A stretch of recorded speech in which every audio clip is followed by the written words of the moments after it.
Welcome back to the Roundtable. I'm your host, NYJohn. With me tonight, of course, the Capitalist and El Prez. We've been discussing everything TI3 thus far. We just finished up wrapping up the prelims.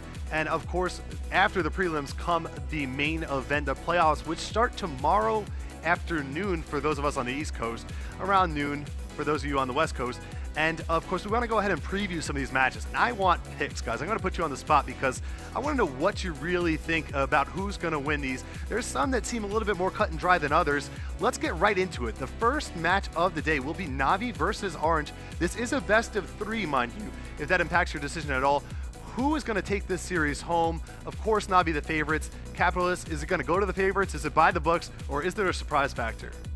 You know, this one I think is going to be by the books. Navi is going to take it. Orange is going to be a strong contender. I think it will be a 2-1. I think Orange has a chance for upset in game 1 or game 2. But honestly, in the end,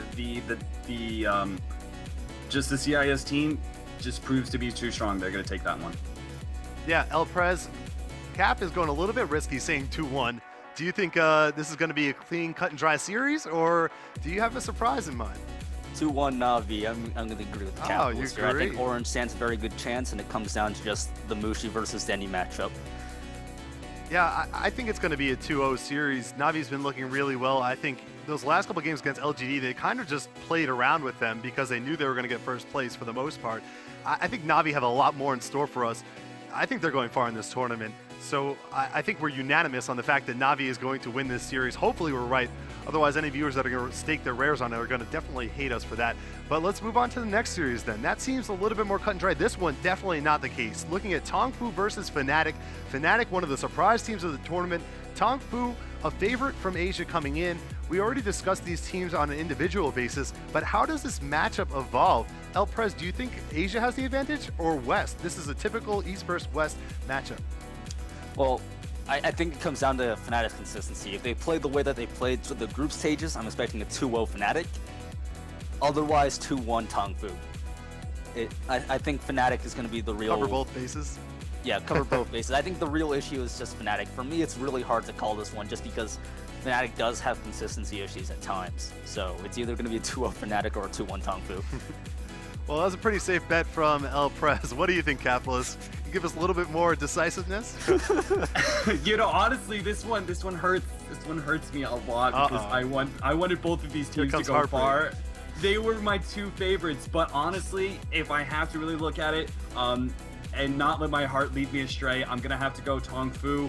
I think that will be a 2-1, and Fnatic has a chance in game 1. But honestly, Tongfu, Fnatic is just, as much as I love those guys and they do have experience together as a team, Dota 2 experience, they are a little bit lacking. And I called that they were going to make a splash in the scene, and they did, and then they, you know, lost their captain, all that sort of thing. They had to go away, and they had their own personal issues to deal with. But when they came back, I said they were definitely going to make top 8. But honestly, having to go up against Tongfu, it hurts me a lot, and I think Tongfu is going to come out on top. And Fnatic, while they are going to get dropped down to the losers bracket, they're going to make a good, strong showing there.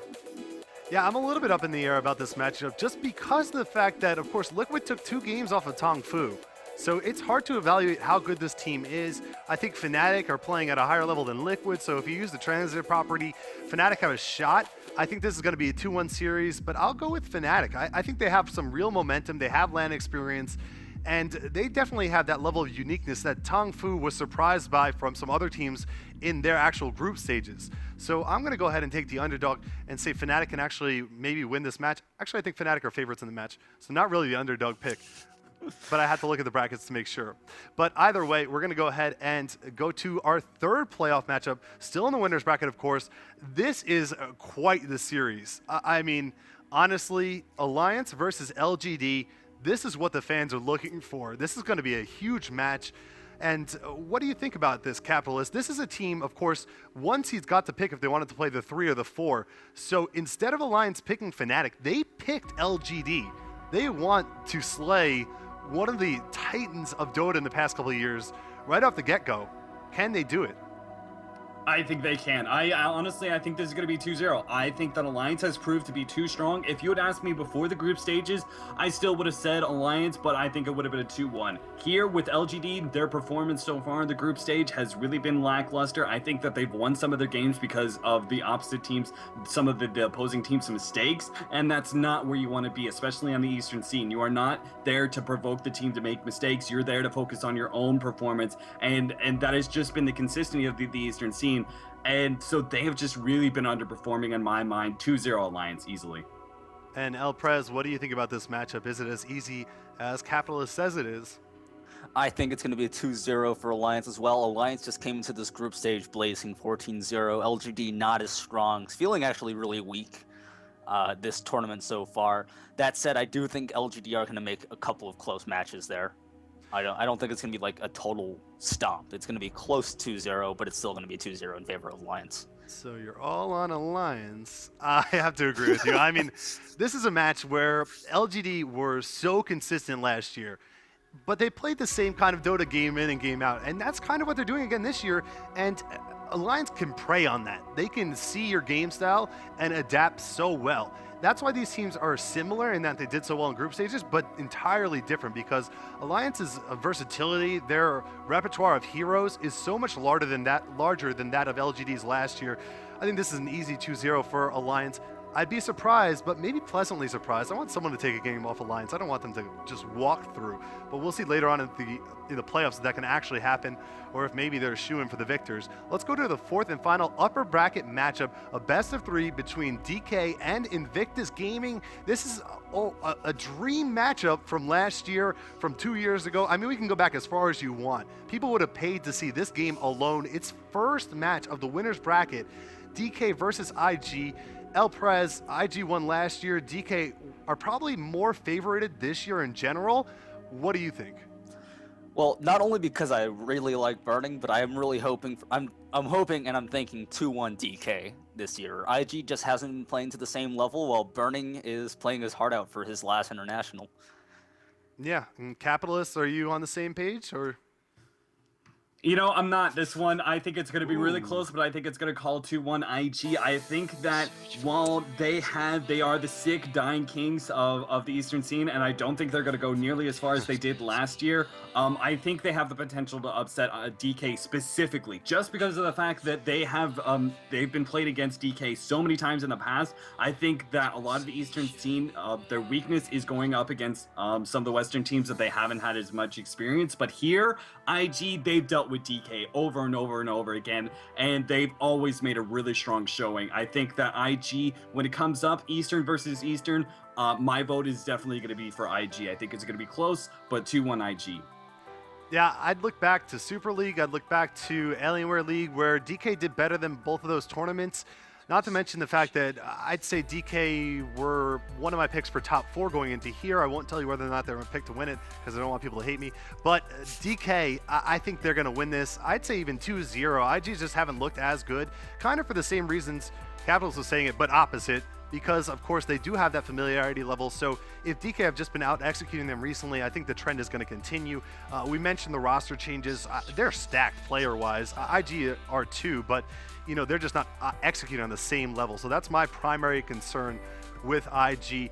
I think, though, in the lower brackets and best of ones, IG are going to make it pretty far if they do end up there as a result of this game. Speaking of which, we can go ahead and transition to the lower brackets. Let's go ahead and flip the screen over and preview some of these matchups as well. There's some dangerous teams in the lower brackets. I mean, we're talking about VP and Rattlesnake in the group stages, but these are still teams you don't want to face in best of one situations. And here we go. You could see the first matchup is Dignitas. Since they were the first seed of the lower brackets, the loser brackets, they were able to pick if they wanted Rattlesnake or VP. It's kind of like a pick your poison situation. These teams are so spontaneous. What do you think about that decision, and what do you think about the matchup, Capitalist? You know, honestly, I'm a little bit disappointed that it is going to be best of ones all the way to the 4th round. I think that Pretty much best of ones are always sort of one of those situations where any team can take it, even if they are 9 times out of 10 that team will lose. They have that one chance where they're able to actually take it, and it sets itself up for a lot of upsets, and it's honestly a hurt to a lot of teams who have been practicing so far. I definitely have teams in my mind looking at some of this lower bracket that I think should definitely win, but anything goes in a best of one. So what's your pick? Can I get it? I want to be able to come back to you and say you were wrong or right. Which one am I going over? Sorry. Dignitas and Rattlesnake first. Dignitas, absolutely. Dignitas, okay. Absolute NA victory. And he's speaking from confidence. What do you think, El Prez? Is it that clean? It's probably Dignitas. They've been playing really well, and Rattlesnake doesn't really have the kind of practice that they need to against Western teams to really make it work out, in my mind. Yeah, I mean, if we were in the NFL, this would be called a trap game because Rattlesnake are so unpredictable. There are also a lot of veterans on that team.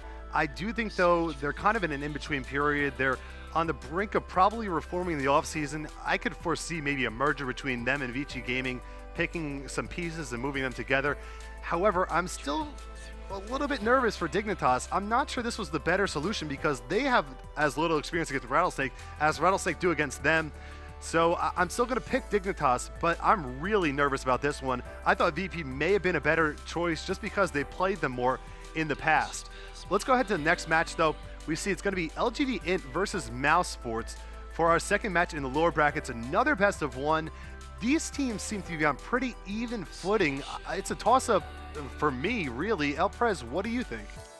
Well, I like Mouse more, so I'm going to say Mouse, but I do think it's going to be a total toss-up. When it's a best of one, it's impossible to say which team really has the edge because anything could go. Mouse could all of a sudden decide to do something really strange and really throw LGD off their footing. I find that unlikely, but to be honest, I think both teams are incredibly predictable in how they draft and play.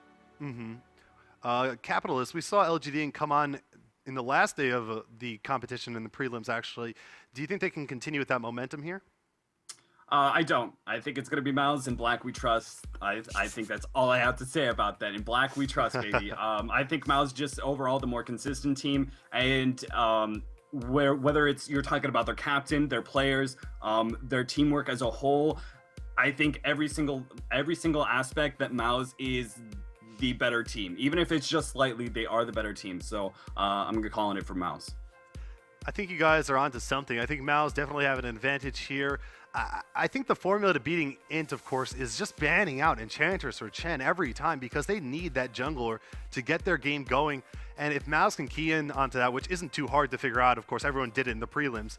If they can key into that, they can definitely take the victory here. It's a little bit disappointing, though, because you think of last year, you'd say God was on a team where he was the best player, Pycat wasn't the best player. These teams didn't make it very far. Of course, 1, 4, 3, 7 as well didn't make it very far.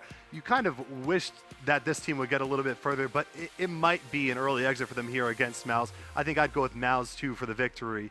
So looking at the third matchup, here is the most lopsided matchup that we've probably ever seen statistic-wise in the International. 7-7 Team Liquid against 0-14 MUFC. Will anybody pick MUFC? Capitalist, is this a Liquid walkover, or are you going for the extreme underdog? There's no way I'm throwing my money at MUFC here. Liquid all the way. Liquid has always proven to be a pretty innovative team, and MUFC, sorry Winter, but you guys just don't have what it takes to take out a team like Liquid. Nope. And El Prez, are you the same way, or are you going to call this super upset? There's probably going to be a lot of rares on the line, by the way. I completely agree. I think Liquid's going to take this, but I would put like 1 rare on MUFC because I believe the payout was like, you put in 1 rare, you get 100 back if they win. That is a phenomenal payout. I think this is the easiest game that Liquid could ever ask for, and it shows how the groups worked out because Dignitas had to pick from Rattlesnake or VP, who are two really up-in-the-air teams that on any given Sunday they might pull out a victory. Of course, Dignitas still have odds, but Liquid on the flip side get to pick the absolute worst team in the competition on MUFC. There's no real debate about that, boasting an 0-14 record. I think Liquid win this pretty cut and dry. If they do slip up a little bit here, that's going to be devastating for them. I don't even know how you'll be able to look at yourself in the mirror you probably just have to fly home immediately after the game. I don't know if they'll let you stay. But just kidding, of course.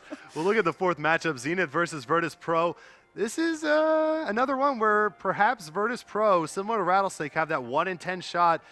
But Zenith definitely big favorites for this. They could be one of those real devastating teams in the lower brackets that just send teams home time and time again. El Prez, will Zenith do that in this situation?